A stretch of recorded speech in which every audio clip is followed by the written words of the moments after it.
WhatsApp guys, welcome back once again. So दोस्तों, आज हम लोग पीकी ब्लाइंडर्स का एपिसोड 3 एक्सप्लेन करने वाले हैं सीज़न 2 का।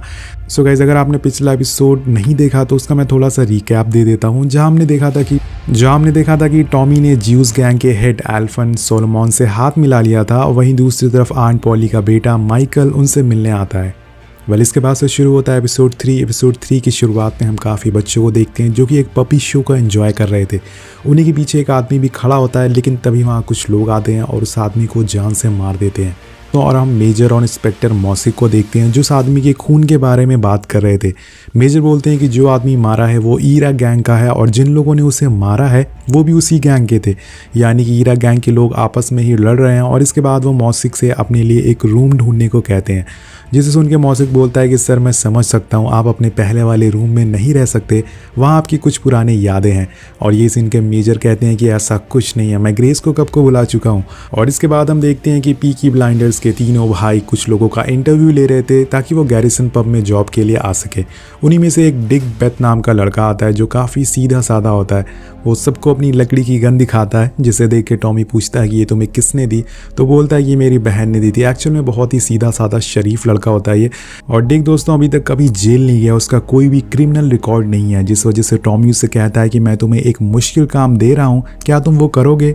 तो डिक बेथ खुशी खुशी हाँ कर देता है। जिसके बाद टॉमी उसे काम बताता है। वो कहता है कि हमारा एक आदमी की जगह तुम्हें लेनी पड़ेगी, जिसके बाद पुलिस तुम्हें जेल ले जाएगी और कुछ दिन बाद तुम छूट जाओगे। अब इन सब के बदले तुम्हें अच्छे खासे पैसे मिलेंगे। और ये सुनकर डिक बेथ बहुत ही खुश हो जाता है। उसे कुछ काम मिल गया था और वो हमेशा से टॉमी के साथ काम करना चाहता था। आंट पॉली इतने दिनों बाद अपने बेटे से मिली थी, इसलिए वो बहुत प्यार से उसे खाना खिलाती हैं। और माइकल पूछता है कि टॉमी क्या काम करता है, वो इतना अमीर कैसे है। तो आंट बताती हैं कि वो हॉर्स रेसिंग करवाता है। और तभी वहाँ तीनों भाई आ जाते हैं। यहाँ पर टॉमी आर्थर और फिन को माइकल से मिलवाता है और उससे मिलकर वो बहुत खुश होते हैं। शेल्बी फैमिली में उसका स्वागत करते हैं तीनों भाई। और इसके बाद टॉमी और जॉन से मिले उनका एक आदमी आता है। टॉमी उनसे कहता है कि मैं चाहता हूं कि तुम 100 लोगों की टीम बनाओ जिससे मैं सोलोमन के पास भेज सकूं। उसके आदमी मान जाते हैं। और जिसके बाद हम देखते हैं कि टॉमी गैरिसन पब से बाहर निकल रहा होता है, तो उसे वहां माइकल रोक लेता है, ये बोल के कि उसे कॉल करनी है। टॉमी उसे लेके अपने केबिन में जाता है और उससे बोलता है कि अब तुम्हें अपने घर चले जाना चाहिए। जब तुम 18 साल के हो जाओगे तो हमारे बिजनेस में शामिल हो जाना, लेकिन अभी नहीं। लेकिन ये सुन के माइकल उससे कहता है कि मैं अपने फैसले खुद ले सकता हूँ। और उसे देखकर टॉमी समझ जाता है कि ये कोई मामूली बच्चा नहीं है, इसे संभाल के रखना होगा, नहीं तो ये मेरा ही गेम बजा देगा। टॉमी उसे पूछता है कि तुम्हें पता है ना हम लोग क्या बिजनेस करते हैं। माइकल कहता है हाँ मुझे पता है, तुम लोग गलत काम करते हो। और वहीं दूसरी तरफ टॉमी का आदमी बिली कैम्ब्रिज टाउन पहुंचता है। वहाँ सोलोमन उन सारे लोगों को बेकार सा लाइसेंस दे देता है ताकि उन पर किसी का शक ना हो। उन्हीं में से एक आदमी हंस के कहता है कि मुझे तो यहाँ कोई ब्रेड नहीं दिख रहा है। तो उसका इस मजाकिया अंदाज वेनम भैया को पसंद नहीं आता, जिसके बाद वो उसे एक पंच मार कर गिरा देता है। वो वहीं बेहोश हो जाता है। दरअसल ये सब सोलोमन टॉमी को दिखाने के लिए कर रहा था ताकि उसे लगे कि यहाँ का राजा सिर्फ वो है, कोई और नहीं। लेकिन वो इस बात से अनजान है कि टॉमी जिस शहर में जाता है वो शहर टॉमी शेल्बी का हो जाता है। क्या लाइन है, यही रुतबा है टॉमी शेल्बी का। अब गाइस आगे बढ़ते हैं। अब यहाँ पर टॉमी एडा से मिलने आता है और वो उसे बताता है कि वो कुछ घर खरीदने वाला है जिसे वो रेंट पे दे सके। ये सुन के एडा उससे कहती है कि तुम लोग गरीबों को घर रेंट पे देते हो, लेकिन जब उन लोगों को वहाँ पानी नहीं मिलता तो तुम आर्थर और फिन को उन्हें धमकाने के लिए भेजते हो। एडा भी धीरे धीरे फ्रेडी की कम्युनिस्ट बातों पर यकीन करने लगी थी। और जाते जाते एडा उससे कहती है कि ये पुलिस वाले मेरे घर पर क्यों नजर रख रहे हैं, इनको कहो कि यहाँ से चले जाएं। जिसके जवाब में टॉमी से बोलता है कि हम लोग गैंगस्टर हैं, हमारे घर के बाहर जब तक कोई नज़र ना रखे हमें नींद नहीं आती। और अपनी बहन को समझाकर वो वहाँ से निकल जाता है। वहीं हम देखते हैं कि पब में आर्थर से मिलने रॉस नाम की औरत आती है। ये वही औरत होती है जिसके बेटे को आर्थर ने रिंग में मार डाला था। वो आर्थर पे बंदूक तान देती है और बोलती है तुमने मेरे बेटे को मारा है और मैं तुम्हें मार डालूंगी। आर्थर कहता है कि अगर तुमने गोली चलानी है तो मेरे सिर पे चलाना। लेकिन जब ग्रॉस गोली चलाती है तो गोली कहीं और लग जाती है और आर्थर उसके पास जाता है और उसकी बंदूक से सारी गोलियां निकाल देता है। वो उससे कहता है कि मैं तुम्हें हर हफ्ते पैसे भिजवा दूंगा, तुम्हें अपने दूसरे बच्चे के लिए कोई अच्छी सी नौकरी भी दिलवा दूंगा। मुझे पता है कि इन सब से तुम्हारा बेटा वापस नहीं आएगा, लेकिन मैं अपनी पूरी कोशिश करूंगा तुम्हारा भविष्य सुधारने के लिए। ये सुनकर रॉस गुस्से में टेबल को गिरा देती है और वहां से जाते जाते उससे कहती है कि एक दिन तुम लोगों को रोकने के लिए जरूर कोई आएगा, कोई मसीहा आएगा। और क्या पता ये बात सच हो जाए दोस्तों। वहीं आंट पॉली माइकल को लेके उस घर में दिखाने के लिए जाती हैं जो टॉमी ने उन्हें गिफ्ट करा था। आंट पॉली थोड़ी नर्वस हो जाती हैं क्योंकि इतने सालों बाद वो अपने बेटे से मिली थी। वेल इधर दूसरी तरफ मेजर भी अपने नए घर में जाता है और यहाँ हम देखते हैं कि उसकी पर्स में अभी भी ग्रेस की फोटो रखी हुई है। घर से निकलते टाइम उसे वहाँ टॉमी मिलता है। उसे देखकर मेजर उससे कहता है कि हम संडे को मिलने वाले थे ना, उससे पहले मैं तुमसे कोई बात नहीं करना चाहता।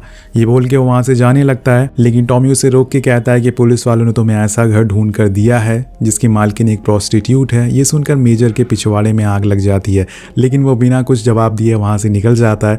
वहीं डिक बेथ को पुलिस पकड़ लेती है और उसे पूछताछ करती है। वो झूठ बोलता है कि वो एक बुकी है और इसके बाद उसे अरेस्ट कर लिया जाता है। दूसरी तरफ सेबनी के पास उसके वही आदमी आता है जिसने टॉमी को मारने को कहा था। जो सेबनी उससे पूछता है कि क्या तुमने टॉमी को मारा, तो वो कहता है कि अभी नहीं। जब वो अपने इलाके में होता है तो वहाँ उसे मारना बहुत मुश्किल होता है। वो वहाँ से बाहर आएगा तभी हम उसे मार पाएंगे। और वो सेबनी को बताता है कि पीकी ब्लाइंडर्स का एक आदमी अभी जेल में है। ये सुनकर वो फौरन उसे मारने का ऑर्डर देता है जितनी जल्दी हो सके। और सभी ने बोलता है कि उसे मारने के बाद हमारा मैसेज पीकी ब्लाइंडर्स तक पहुंच जाएगा, यानी कि अब अगले दिन बेथ की मौत होने वाली है।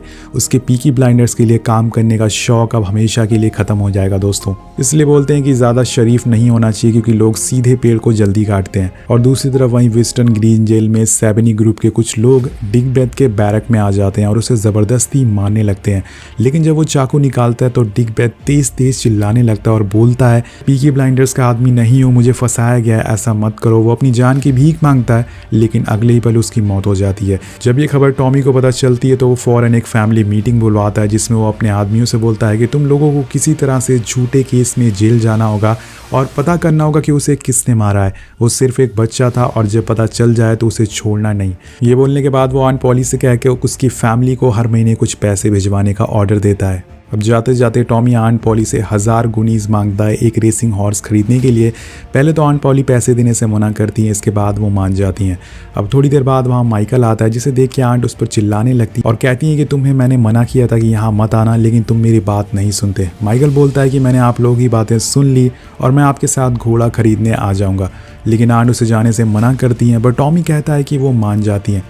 दरअसल दोस्तों आंट पॉली नहीं चाहती थी कि माइकल उनके इन सब कामों के बारे में जाने, वो उसे इन सब से दूर रखना चाहती थी। अब इसके बाद सारे लोग ट्रक में बैठ के निकल जाते हैं ऑक्शन क्लब में। वहाँ पहुँचने पे टॉमी सबसे कहता है कि सारे लोग यहाँ तमीज़ से रहना, किसी भी नशे वाली चीज़ साथ में मत रखना। अब ऑक्शन फाइनली शुरू होता है तो टॉमी को एक घोड़ा पसंद आ जाता है और वो उस पर बोली लगाना शुरू करता है, लेकिन उसके सामने खड़ी मे एल्ट्रन नाम की औरत उससे ज़्यादा बोली लगाना शुरू कर देती है।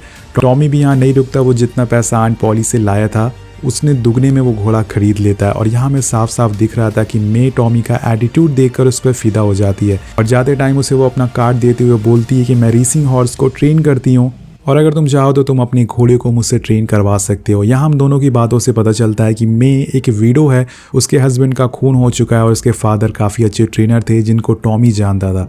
ये सुनने के बाद टॉमी उसे हायर कर लेता है और जाते जाते वो उसे पूछती है कि तुमने बताया नहीं कि तुम क्या काम करते हो। तो टॉमी उसे अपने अंदाज में जवाब देते हुए कहता है कि मैं उसी सवाल का जवाब देता हूँ जो मुझे अच्छा लगता है, खैर मैं बहुत ही बुरा काम करता हूँ। ये बोल के वहाँ से निकल जाता है और जैसे ही वो क्लब से बाहर निकलता है सेबनी गैंग के लोग उस पर हमला कर देते हैं, लेकिन उसके लोग उसे बचा लेते हैं। टॉमी सभी को मार गिराता है और ये देखकर आर्थर बहुत गुस्से में आ जाता है। आर्थर का गुस्सा दोस्तों हम जानते ही हैं, वो सेबनी के आदमी को इतना मारता है कि उसके मुंह का हलवा बन जाता है।